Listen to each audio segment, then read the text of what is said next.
So on behalf of myself and all my faculty members, I thank Nagabhushan Garu for his wonderful lecture. That is the first thing.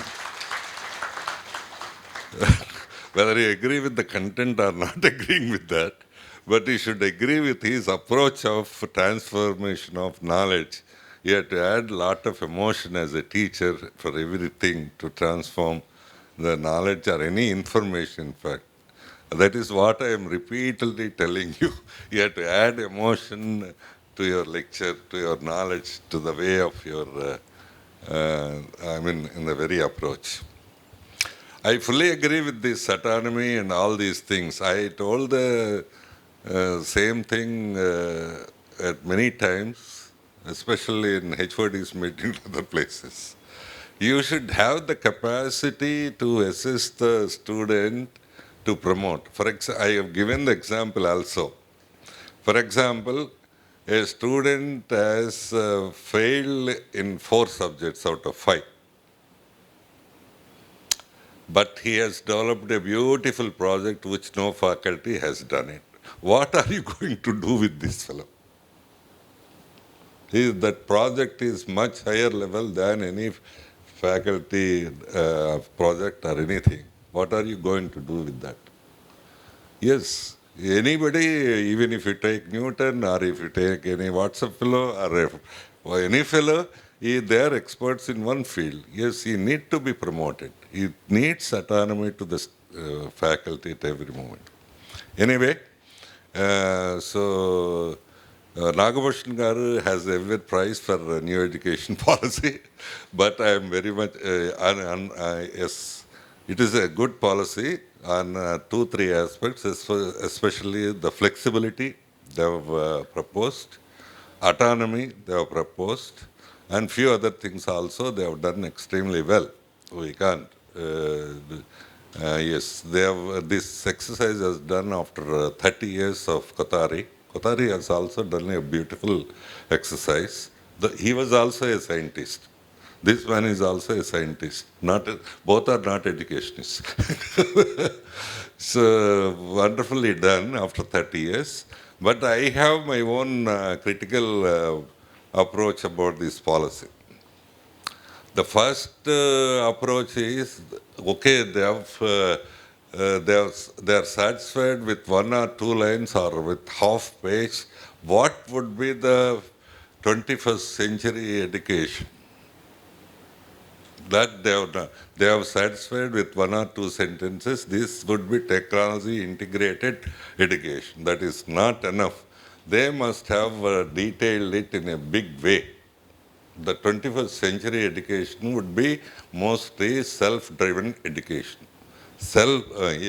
Self-learning would take place. So there the teacher role will be dramatically changed. He is not going to teach. He is going to be the facilitator for the student to learn on his own.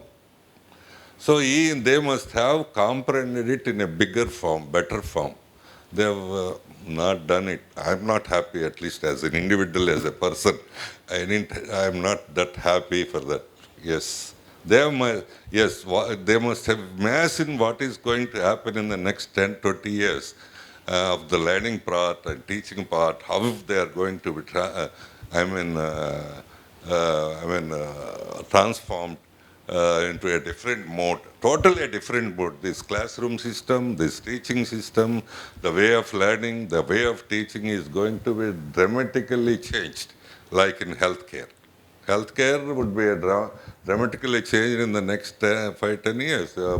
Everywhere there will be IoT. Doctor is in America, the surgery is going on in Guntur, very comfortably. The similar kind of thing will happen in the process of education. That is the knowledge transfer also. And when they are making this big policy for this big country, they have missed one important point. To carry out all these things, who are going to carry out these things? Teachers are going to carry out these things. Yes. So where is the teacher selection commission for the country? There is a commission for forest officers, There is a commission for engineers. There is no commission for teacher selection at the All India level. That's very sad part. Very sad part. They must have suggested to Government of India, there must be a different independent commission to select the teachers, professors and all these people and put them at the national level. And given the lot of training for them to make this happen. Otherwise it won't happen, just like with the existing teachers, with existing training, with existing knowledge. It is a dream. Yes, never they have attempted, and I've read all the first copy and also the abridged copy, never they mention this. They must have done this. Why forest is important? Is it more important than teaching? Engineers are important. Is it more important than teaching? Engineers, there is a commission, a service commission. Forest, there is a forest commission. Why can't it be for teachers? When you are writing a big policy, they must have suggested it. It's what all they can do, they can suggest. It is up to the Government of India, can they do it or not, that's a different thing. They must have suggested it. They have not done this. Very sad part. Who are going to do this entire story? It is the teachers. And the third part is about the teacher training also. They have given very few sentences, few pages, changing the teacher training course from 2 years to 4 years, 3 years, this, that, and all that. Not that. What is it? A full course is required for the teachers training. A PhD fellow cannot be a good teacher. PhD is a qualification for his research, not to become a teacher. He needs a complete full-time training for 1 year or 2 years or in between. Yes, there was not a mention of it in the detailed report also. Yes. So another the chapters between 1 to 8 is they have given lot of unnecessary importance. They have written 15 pages for the early child education, which is just nonsense. Just, I say nonsense. Because they wanted the children at the age of 3 to be schooling and put them to the various kinds of this, that and all that. This is just nonsense. At the age of 3 or 4, a child has to learn the family system and his neighborhood and the environment around him, not the conditioning. School is a condition. Classroom is a condition. So there must be that one expert from schooling must have taken all his mind into that. They felt it is not. That's the reason in many countries the schooling minimum age is 5 years. In Finland it is 7 years. Russia it is 7 years. Yes. Except in some countries like Japan and China, schooling is after 5 years.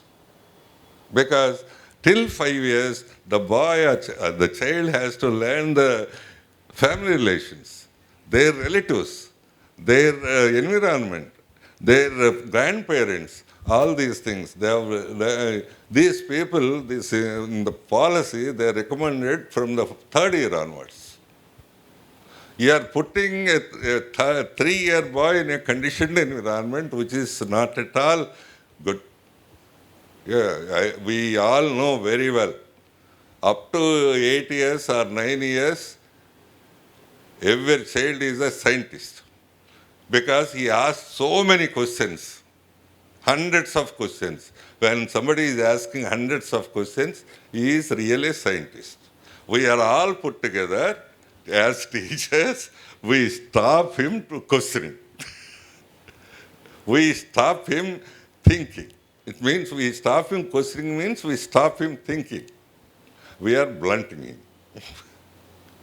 So where he blossoms, that is another the problem with the policy, okay, there are many good things. I'm not disagreeing with that.